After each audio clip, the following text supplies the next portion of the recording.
Hello everyone. सो हमने पिछले lectures में Gibbs free energy, Helmholtz free energy और गिब्स हेल्महोल्ट्ज इक्वेशन को डिस्कस किया था। ये बताया था कि इसके प्रूवमेंट जो है बहुत इंपॉर्टेंट है।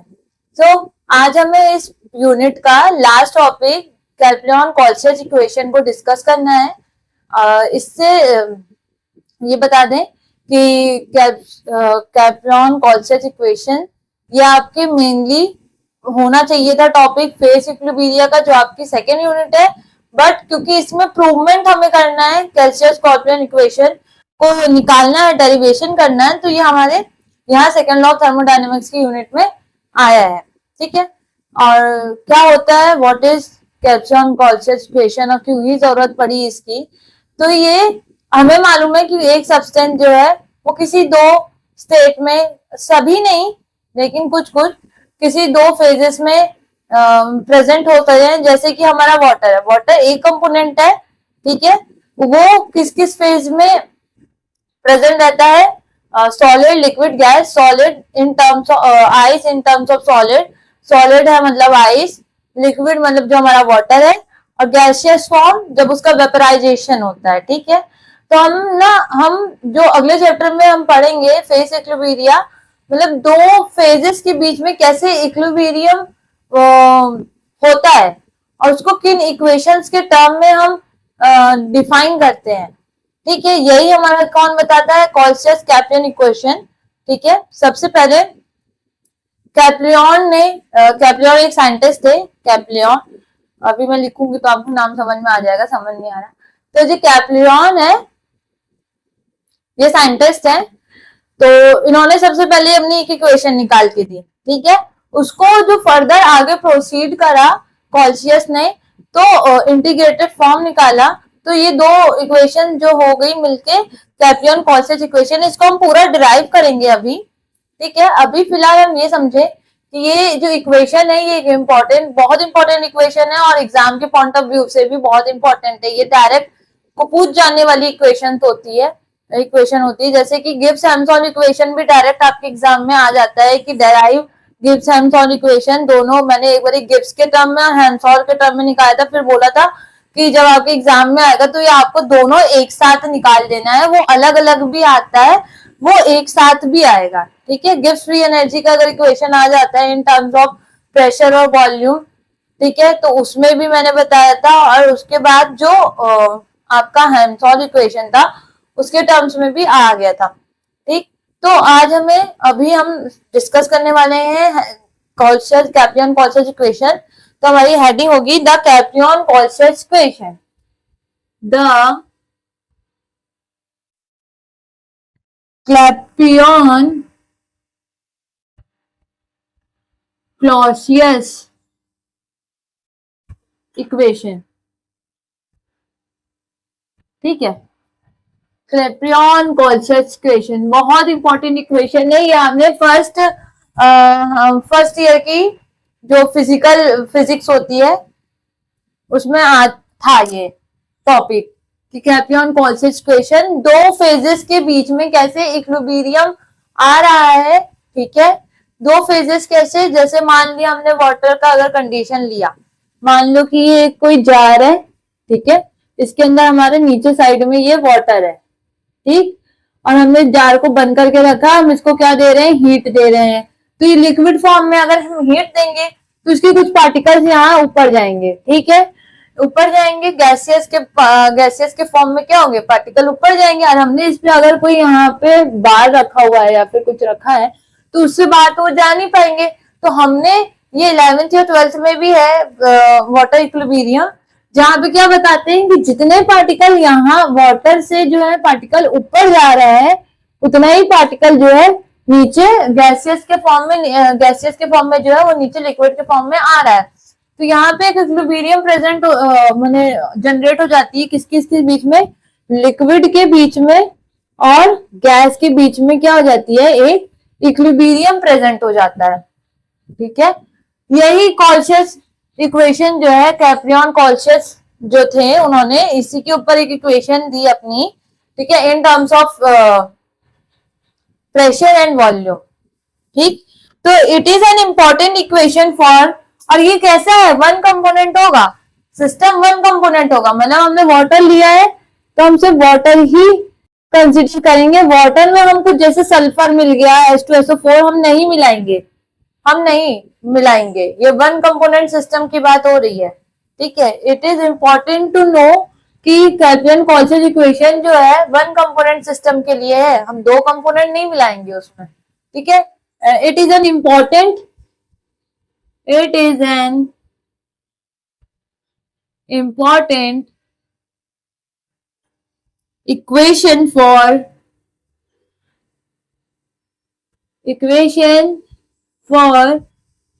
वन कंपोनेंट, हम कोई वन कंपोनेंट का लेंगे, two phase system, two phase system क्या होगा, हम एक कंपोनेंट का लेंगे लेकिन उसमें क्या हो, दो फेजेस हो। चाहे वाटर ले ले, वाटर में क्या हो रहा है, तीन फेज होते हैं वाटर के, ये हम सबको पता है। वाटर के कितने फेज होते हैं, सॉलिड, लिक्विड और गैस। ठीक है, हम कोई भी एक कंपोनेंट लेंगे जिसमें क्या हो, दो फेजेस हो। ठीक है, तो हमारे में तो तीन है, हम तो किसी दो फेजेस के बारे में बात करेंगे, या सॉलिड लिक्विड या लिक्विड गैस या गैस सॉलिड। ठीक है, दो फेज की बात करेंगे। और it is an important equation for one component system which was derived by, किन्होंने ड्राइव किया था, कैप्रियन-कॉल्सियस, कैप्रियन एंड कैप्रियन अलग साइंटिस्ट है, एंड रुडोल्फ कॉल्सियस, एंड या फिर इनका ब्रैकेट दिया हुआ है कि इतने टाइम से 1822 से 1888 तक इनका काम चला था इस इक्वेशन के ऊपर पूरा। ठीक है, 1882 से 1888 के बीच में तक में इनका हुआ था। इसी इक्वेशन को हम कैप्रियन-कॉल्सियस इक्वेशन भी कहते हैं। It is also known as, इसके हम आगे लिखेंगे, it is also known as Clapeyron Clausius equation. इसी को हम क्या कहते हैं, कैप्रियन-कॉल्सियस इक्वेशन। ठीक है, आगे, the phase in equilibrium are in following ways, जो फेजेस हैं जो कि इक्विलिब्रियम में हो सकते हैं वो कौन कौन से फॉर्म में हो सकते हैं। तो हम लिखेंगे द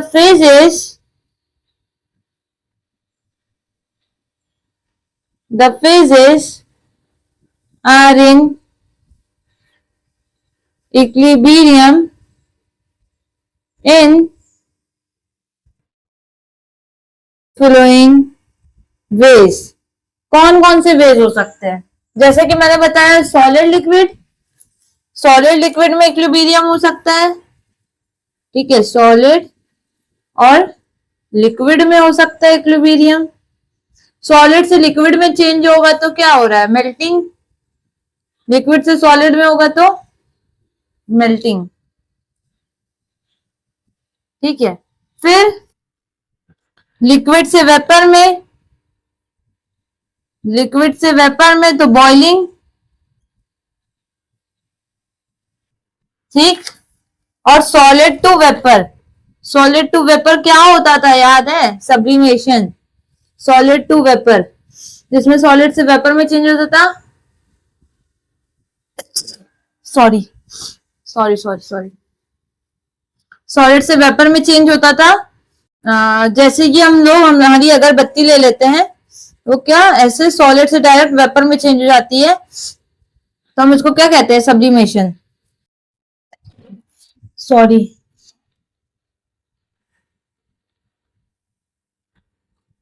अब हम लोग इतना तो हमारा ये इंट्रोडक्शन हो गया इस इक्वेशन से रिलेटेड। ठीक है, अब हम कोई दो फेजेस लेंगे और उस फेजेस के आधार पर हम पूरा इक्वेशन सॉल्व करेंगे। ठीक है,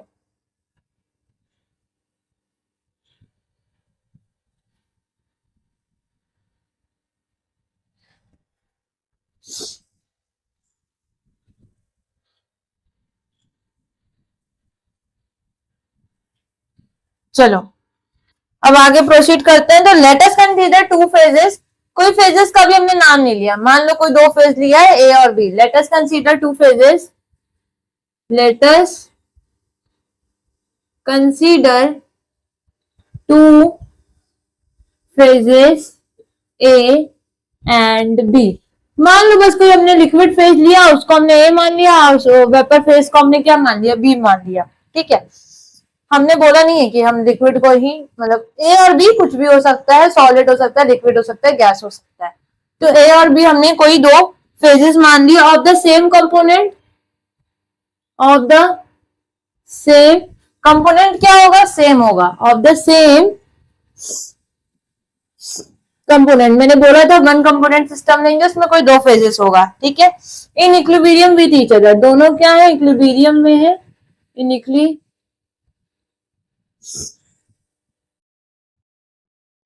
इक्विलिब्रियम विथ ईच अदर, दोनों के दोनों क्या है, आपस में इक्विलिब्रियम में है, at a given temperature and a pressure, at constant. और गिवन गिवन देगा तो कांस्टेंट ही होगा, मतलब दोनों ही ना घटेगा ना बढ़ेगा, at constant temperature and pressure. ठीक है, हमने मान लिया, मान लो यही हमारा सिस्टम, मान लो कि हमने ए लिक्विड ले लिया है और गैसियस फेज को हमने बी मान लिया है। ठीक है, तो जो ए हमारा जो वाटर फेज है और जो गैसियस फेज है, दोनों इक्विलिब्रियम, मतलब जितना पार्टिकल जो है ऊपर जा रहा है उतना ही पार्टिकल क्या हो रहा है, नीचे आ रहा है। ठीक है, इक्वल अमाउंट में। तो इक्विलिब्रियम में है, तो दोनों अगर इक्विलिब्रियम में है तो हम इसको ए इक्विलिब्रियम टू बी बोलेंगे, दोनों फेज इक्विलिब्रियम में। हम ऐसे अगर हमने माना है कि ए हमारा लिक्विड है तो हमने लिक्विड लिख दिया, और बी हमारा गैस है तो हमने क्या कर दिया, गैस लिख दिया। ठीक है, और जो ये चीज हो रही होती है इस फेज को हम क्या कहते हैं, फेज ट्रांजिशन। क्या कहेंगे, फेज ट्रांजिशन। ध्यान रखना, फेज ट्रांजिशन कहेंगे, ये जो हमारा प्रोसेस हो रहा है इसको हम क्या कहेंगे, फेज ट्रांजिशन कहेंगे। मान लो कि कोई एक मोल, ठीक है, हमें निकालना है भाई इक्वेशन, तो हमें कुछ तो आगे पीछे करना पड़ेगा भाई, कांस्टेंट है तो कुछ हमारा इक्वेशन निकलेगा ही नहीं। ठीक है, अब निकालना है तो कुछ ना कुछ तो उसको छेड़छाड़ करनी पड़ेगी। तो हम छेड़छाड़ क्या कर रहे हैं, हम मान ले रहे हैं कि कोई एक मोल जो है फेज ए से फेज बी में ट्रांसफर हो गया और इक्विलिब्रियम में वापस नहीं आया। ठीक है, बस माना है कि हमारा कोई एक मोल जो है फेज ए से फेज बी में क्या हो गया, ट्रांसफर हो गया, इक्विलिब्रियम में है। देखो काम इक्विलिब्रियम में ही चलेगा। ठीक है, काम इक्विलिब्रियम में चलेगा, अगर तुम ज्यादा छेड़ोगे तो फिर कुछ आएगा ही नहीं, अब सब इधर छितर पितर हो जाएगा तो कुछ आएगा ही नहीं। तो हमने मान लिया कि एक मोल जो है ट्रांसफर हो रहा है ए फेज से बी फेज में, और ये क्या हो रहा है, इक्विलिब्रियम में हो रहा है। मतलब एक ना एक टाइम ऐसा आएगा कि बी फेज से भी ए फेज में एक मोल जो है ट्रांसफर हो जाएगा। ठीक है, तो हम लिखेंगे consider one mole of substance या 1 mole of component, consider 1 mole of substance transfer from phase A to phase B। Phase A से फेज बी में क्या हो गया, ट्रांसफर हो गया in equilibrium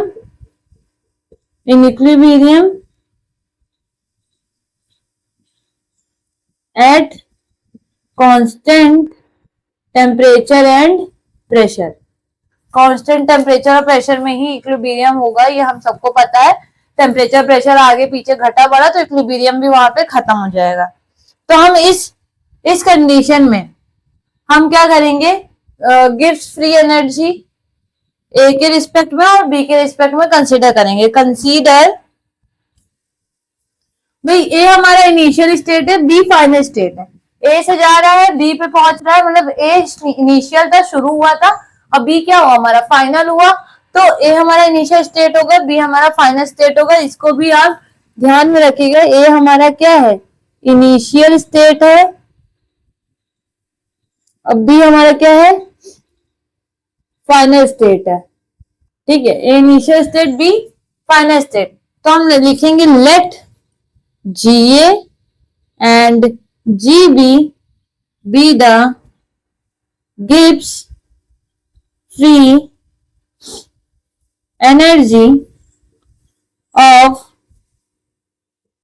initial phase A and final phase B respectively। ठीक है, G और GB हमने क्या मान लिया, गिब्स फ्री एनर्जी मान लिया। तो अगर दोनों फेज इक्विलिब्रियम में है तो गिब्स फ्री एनर्जी भी इक्विलिब्रियम में होगी। Then GA equilibrium to GB। ठीक है, मतलब इक्विलिब्रियम मतलब ये भी बोल सकते हैं कि दोनों आपस में क्या है, इक्वल है। This implies GA is equal to GB। ठीक है, मतलब दोनों आपस में बराबर है, मतलब दोनों को अगर हम एक दूसरे से इसका मतलब यही है कि 1 इज इक्वल टू 1, मतलब हम 1 को 1 से माइनस करेंगे तो क्या हो जाएगा, 0 हो जाएगा।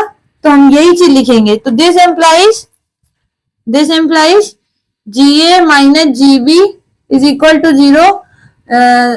ये मतलब क्या मतलब निकलते, GA is equal to GB मतलब कि there is no free energy, कोई फ्री एनर्जी वहां पे है ही नहीं, एग्जिस्ट ही नहीं कर रही, कोई चेंज हो ही नहीं रहा है फ्री एनर्जी में। तो this implies there is no change in Gibbs free, ये भी काम आएगा आगे इक्वेशन, गिब्स फ्री एनर्जी में क्या हो रहा है, कोई चेंज हो ही नहीं रहा है। ये इक्वेशन ये इंप्लाई करता है। ठीक है, अब इसके आगे अभी ये प्रूवमेंट नहीं हुआ, अभी स्टार्ट हुआ है। यहां तक ध्यान रखना कि GA माइनस GB क्या हो रखा है हमारा 0। इसका मतलब क्या निकलता है कि दोनों फेज की गिब्स फ्री एनर्जी में कोई चेंज नहीं हो रहा है, जितनी है वो उतनी है। इक्विलिब्रियम में हमारा सारा कॉन्सेप्ट जो है सारा इक्विलिब्रियम में चल रहा है। ठीक है,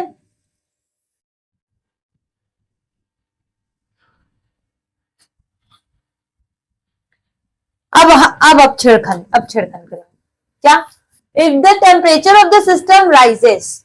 चलो पहले लिख ले फिर समझाएं। पहले लिख लो कि if the temperature of the system is rise, ये जो हमने सिस्टम लिया हुआ था इसका टेम्परेचर क्या कर दें हम, बढ़ा दें। If the temperature of the system raised, temperature क्या करा हमने सिस्टम का, बढ़ा दिया। फ्रॉम टी टू टेम्परेचर हमने टी माना, टी से हम क्या कर दे, टी प्लस डेल्टा टी। थोड़ा सा हमें मालूम है, हमने ये बहुत बार पढ़ा है, इसको समझाने की जरूरत नहीं है। अगर बहुत थोड़ा सा चेंज होता है उसको हम डेल्टा से दिखाते हैं। ठीक है, तो टी तो हमारा ऑलरेडी था टेम्परेचर, टी टेम्परेचर हमारा ऑलरेडी था, तो उसमें प्लस और कितना बढ़ा, DT टेम्परेचर एक्स्ट्रा बढ़ गया। अगर टेम्परेचर बढ़ेगा, मान लो भाई यहाँ टेम्परेचर बढ़ा, तो टेम्परेचर बढ़ेगा तो मॉलिक्यूल जो है गैस, जो वाटर मॉलिक्यूल्स और जल्दी कोलाइड करेंगे, मतलब और गैसियस मॉलिक्यूल्स आए और गैसियस मॉलिक्यूल्स ऊपर जाएंगे, तो वो उसमें क्या बनेगा, जो प्रेशर है वो बढ़ने लगेगा। भाई ये लेड पे जो है हमने लगाई है, इस पे प्रेशर क्या बढ़ेगा, बढ़ने लगे, तो ऑटोमेटिकली प्रेशर भी हमारा क्या हो जाएगा, DP चेंज हो जाएगा। मतलब देन लिखेंगे, then pressure will also changes, also raised बोल सकते हैं, ऑल्सो रेज्ड फ्रॉम T2। इसमें भी क्या हो जाएगा, DP एक्स्ट्रा बढ़ जाएगा, DP बढ़ेगा। ठीक है, in order to maintain equilibrium. अब क्यों बढ़ेगा, क्योंकि उसको भाई इक्विलिब्रियम तो मेंटेन करके रखना है। इक्विलिब्रियम मतलब जितना, मान लो कि भाई ये जो T है प्लस 2 टाइम्स क्या है एक्स्ट्रा बढ़ गया, तो हमारा प्रेशर भी क्या हो जाएगा, 2 टाइम्स एक्स्ट्रा बढ़ जाएगा। भाई दोनों को बराबर ही पे रहना है। ठीक है, इन ऑर्डर टू, इसके आगे लिख देंगे, इन ऑर्डर टू मेंटेन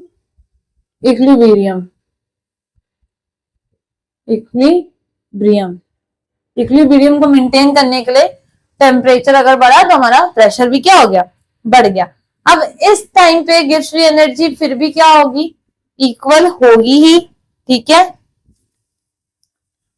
अब गिव्स फ्री एनर्जी तो हमने जी ले, तो हम लोग लिख देंगे direct, then the give free energy, the gives free energy given by, अब क्या हो जाएगी, हमारे पास जी ए था तो डी जी ए बढ़ गया एक्स्ट्रा, और दोनों भाई इक्विलिब्रियम में एट एट गिवन बाय में लिखना है at equilibrium is given by D G P, ठीक है।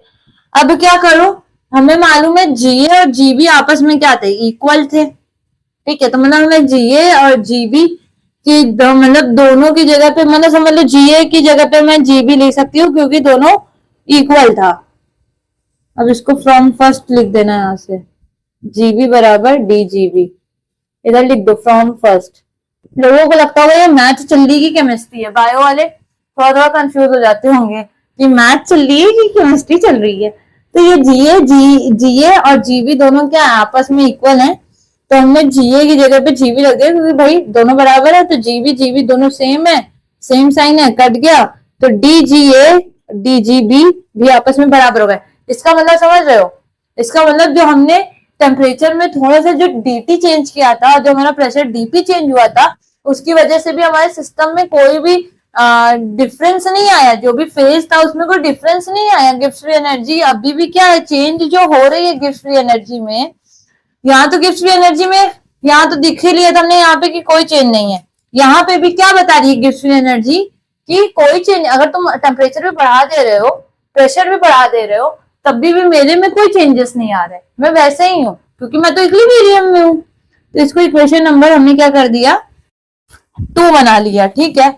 अब थर्मोडायनेमिक्स हमने गिव्स फ्री एनर्जी की इक्वेशन बहुत बार यूज की, बहुत बार, पूरे पूरे यूनिट में हमने गिव्स फ्री एनर्जी की इक्वेशन काफी बार यूज की, ठीक है। तो क्या थी हमारी गिव्स फ्री एनर्जी की इक्वेशन, तो फ्रॉम लिख दो, फ्रॉम गिव्स फ्री इक्वेशन, गिव्स फ्री एनर्जी इक्वेशन, गिव्स फ्री एनर्जी इक्वेशन क्या थी, DG is equal to V D P minus S D T. Equation थी where V is the volume, P is the pressure, S is the entropy और T is the temperature of the given system।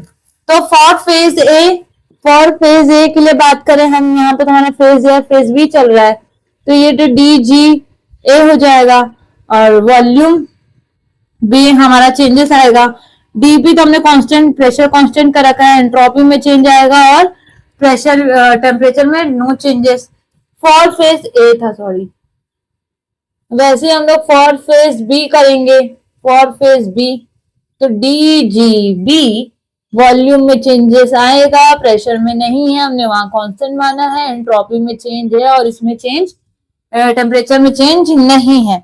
अब इन दोनों equations को अगर हम, अब हमें मालूम है तो ये दोनों आपस में देखो डीजी ए और डीजी बी आपस में बराबर है, मतलब अगर राइट हैंड साइड बराबर है तो इसको मान लो चलो थर्ड फोर्थ, ठीक है। हमारा इधर देखो डीजीए डीजीबी बराबर है, डीजीए डीजीबी आपस में बराबर है, तो मतलब इन दोनों के जो हमारे राइट हैंड साइड है वो भी आपस में क्या हो जाएंगे, बराबर हो जाएंगे। हम कहाँ से बता रहे हैं, अपनी इक्वेशन नंबर 2 को इन दोनों में अप्लाई कर रहे हैं, तो हम ये चीज बात कह पा रहे हैं कि दोनों आपस में क्या है, बराबर है, क्योंकि हमने इनको प्रूव किया है। तो हम कैसे लिखेंगे, from equation second third fourth, from equation second third and fourth, तो ये और ये आपस में बराबर, V A D P minus S A D T is equal to V B D P minus S B D T, ठीक है। Volume volume का टर्म एक तरफ ले आओ, प्रेशर प्रेशर के टर्म एक तरफ ले आओ, वॉल्यूम वॉल्यूम ले side, VA DP minus VB DT, VB DP ऐसे DT minus SB DT. DP यहां से कांस्टेंट हो जाएगा, कॉमन हो जाएगा तो डीपी बाहर, और यहां से डीटी कॉमन हो जाएगा तो डीटी बाहर। ठीक है,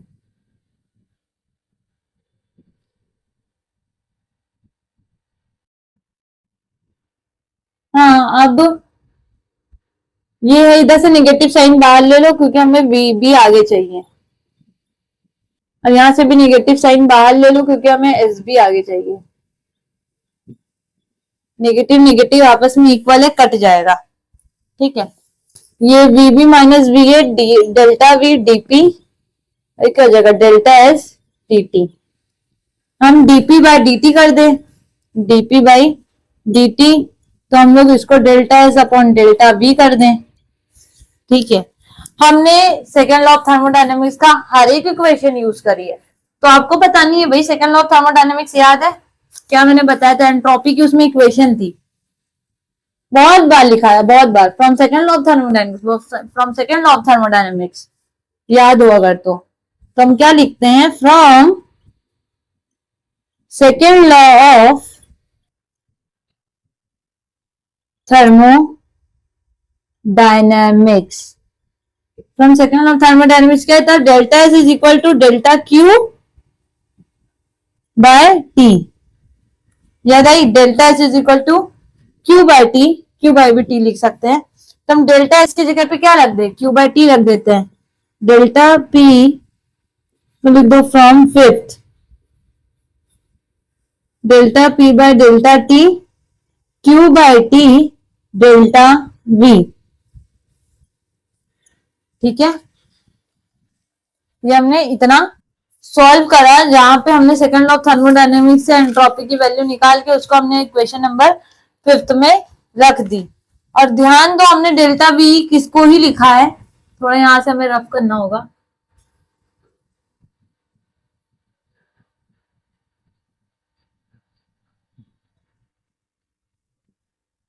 dp by dt is equal to Q by T, delta V मैंने वीबी माइनस वी ए, यही हमारी इक्वेशन है कौन सी?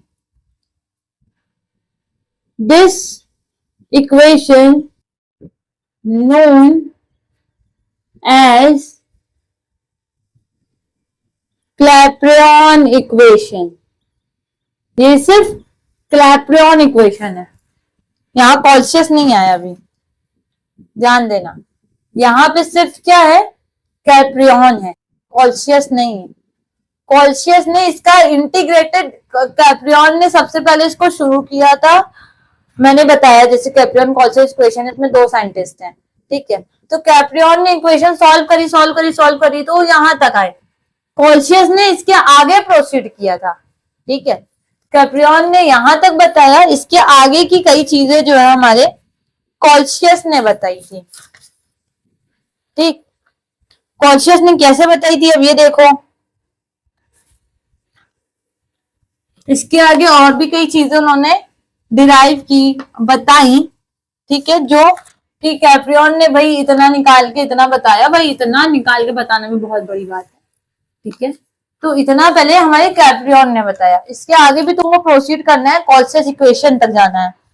ठीक है, हम क्या करते हैं, हमने 3-4 सिस्टम के बीच में करके देखते हैं कैसे कि हम मानते। देखो, suppose the system consist of water in 2 phases, जैसे हम यहाँ चल रहे थे, अभी हम लोग ए और बी के टर्म में चल रहे थे, हम लोग वाटर और गैस, वाटर और लिक्विड, सॉलिड और लिक्विड के फॉर्म में चलेंगे। तो सपोज द सिस्टम, माना हमने, suppose the system consist of water in 2 phases, consist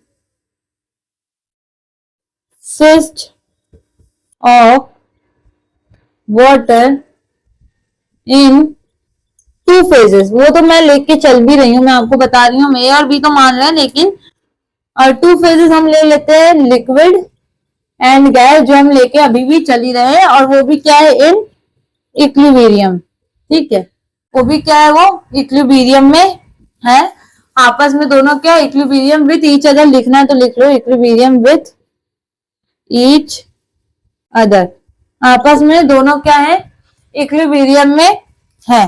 तो मान लिया भाई वाटर है हमारा, ठीक है, ये वाटर, ये वाला वाटर हमारा लिक्विड फॉर्म में है एल, और ये इक्विलिब्रियम में किसके, हमारे वाटर के गैसियस फॉर्म में क्या है, इक्विलिब्रियम में, वेयर क्यू, हमने जब ये इक्वेशन निकाली हमें मालूम है क्यू क्या होती है, हमारी हीट होती है, मोलर हीट कहते हैं हम लोग। तो हम चलो इसको इक्वेशन स्टार बता देते हैं क्योंकि इस इक्वेशन से ही काम है। तो फ्रॉम स्टार, स्टार से क्या होगा, हम लोग क्या लिखेंगे, dp बाय dt।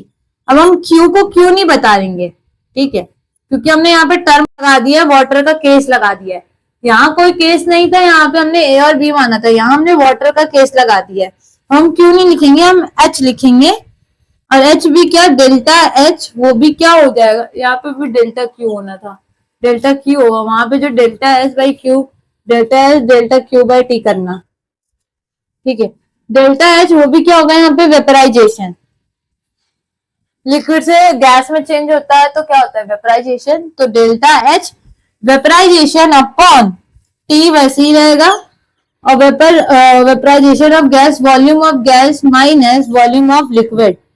हमें मालूम है वॉल्यूम ऑफ गैस और volume of liquid, volume of gas हमेशा greater than volume of liquid होता है। हम 1 मोल गैस के पार्टिकल ले लो और 1 मोल लिक्विड का ले लो, अब तुम खुद ही बता लो कि किसका वॉल्यूम ज्यादा होगा। गैस का वॉल्यूम ज्यादा होता है और लिक्विड का वॉल्यूम कम होता है, ये हमें मालूम है क्योंकि गैस बहुत ज्यादा ही स्पेस ऑक्यूपाई करती है, उसका वॉल्यूम क्या होता है, बहुत ज्यादा होता है। तो हमारी ये इक्वेशन निकल के आएगी। हम ये यहाँ पे लिखना जरूरी है, वेयर वेयर क्यू, ठीक है, molar heat of vaporization, Q क्या था हमारा, molar heat of vaporization, molar heat of vaporization का था, जिसको हम डेल्टा एच वेपर से डिनोट कर रहे हैं, कॉमा लगा के लगा दो, यहाँ पे लिख दो डेल्टा वेपराइजेशन और कॉमा लगा के यहाँ लिख दो Q की वैल्यू कोई हमने डेल्टा एच वेपराइजेशन दिखाया, एंड वेयर VB क्या है, VB क्या है, वॉल्यूम, B कहाँ है यार, सॉरी, VB हमारा क्या है, VG, volume of 1 mole of gas particle, volume of 1 mole of gas,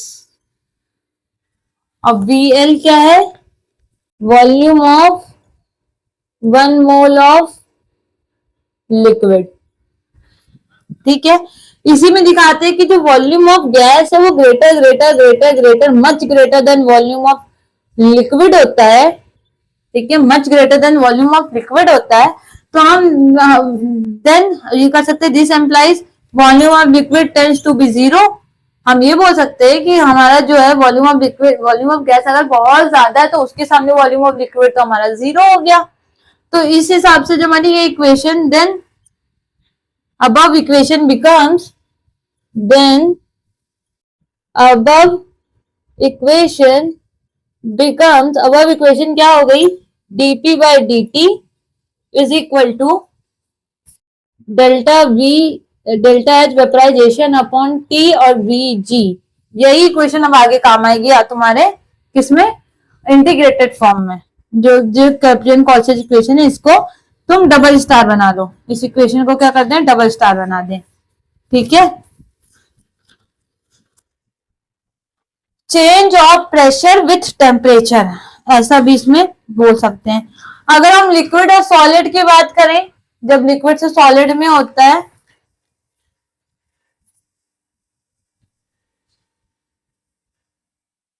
वैसे हमें काम यहीं तक है तो हम यहीं तक में ही लिक्विड और सॉलिड लिख लेते हैं, कोई दिक्कत नहीं है।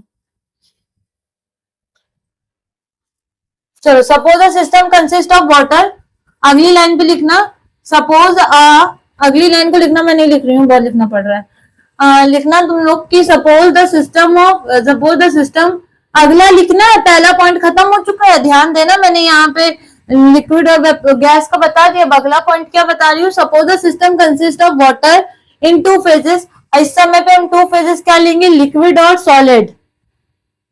और solid means ice, you have to understood this. तो solid means liquid, solid means ice in equilibrium with each other, दोनों equilibrium में, where water is in the form of liquid is equilibrium with water in the form of solid, water in the form of solid which is a ice। ठीक है, अब जो vaporisation था हमारा, अब vaporisation ना होके क्या हो जाएगा, फ्यूजन। क्या हो जाता है, फ्यूजन, ध्यान देना, फ्यूजन सॉरी फ्यूजन। तो FUS, वेपराइजेशन की जगह पे क्या लिखोगे, fusion, FUS, molar heat of fusion. Vaporization नहीं लिखना है अब, फ्यूजन। ठीक है, मोलर हीट ऑफ फ्यूजन। अब वॉल्यूम ऑफ लिक्विड क्या होगा, वॉल्यूम ऑफ लिक्विड ग्रेटर होगा वॉल्यूम ऑफ सॉलिड से। ठीक है, वॉल्यूम ऑफ, ये हमें मालूम है भाई, आइस इतनी सी और उसका लिक्विड हो जाए तो वॉल्यूम बढ़ जाता है, तो volume of liquid is greater than ये। तो यहाँ पे जो वॉल्यूम ऑफ गैस था उसकी जगह पे क्या कर दो, सॉलिड या आइस लिख दो, ब्रैकेट में डाल दो सॉलिड। ठीक है, लेकिन इस केस में ना चीज अलग हो जाती है।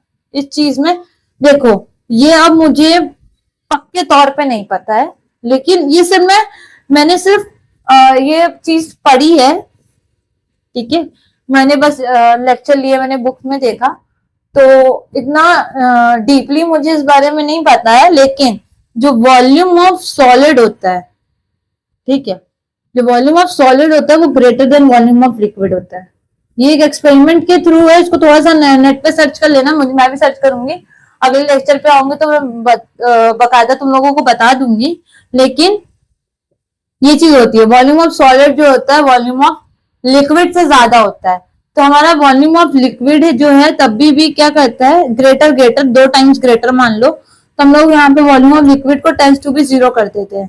ठीक है, अगर लिक्विड 0 हो गया, क्योंकि यहाँ निगेटिव साइन है तो यहाँ निगेटिव आ जाएगा, ये वॉल्यूम ऑफ क्या हो जाएगा, सॉलिड हो जाएगा।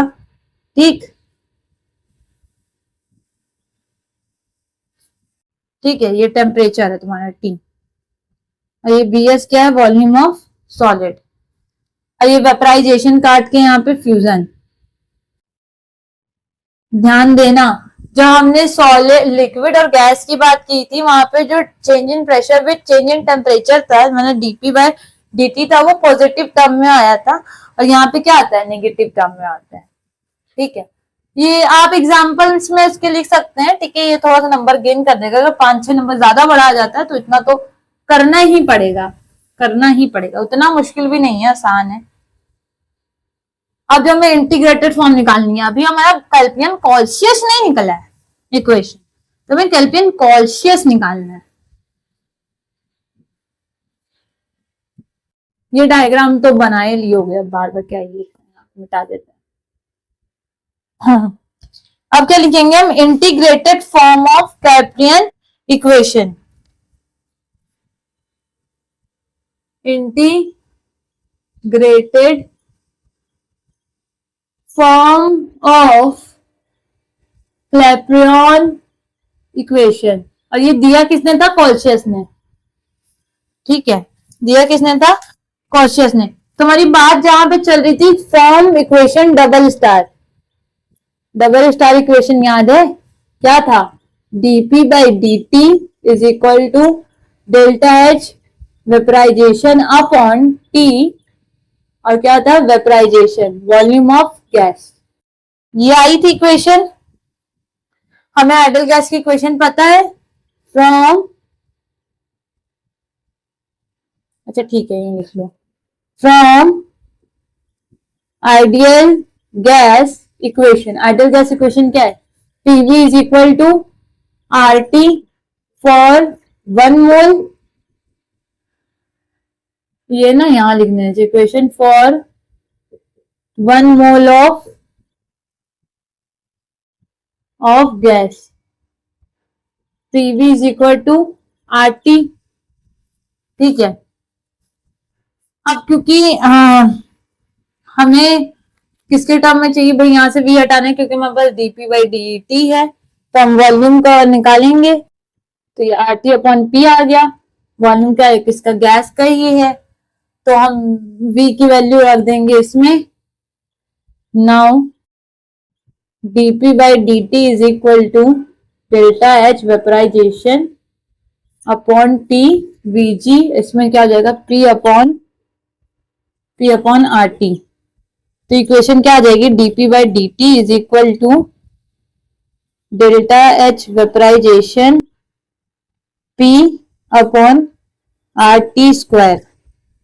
ये आ जाएगी इक्वेशन। P को dP के नीचे ले जाओ और T को T स्क्वायर के ऊपर ले जाओ। ठीक है, dP upon P is equal to delta H vaporisation upon R constant है ये, तो dt upon T square, taking integration both side with limits, taking integration both side with limit. Pressure क्या हो जाएगा, dP by P, P1 to P2, this is equal to delta H of vaporization upon P, ये तो constant है, R ये constant है, तो TT by T square T1 to T2। ठीक है, इंटीग्रेशन यहाँ प्रोसीड कर रहे हैं हम आगे।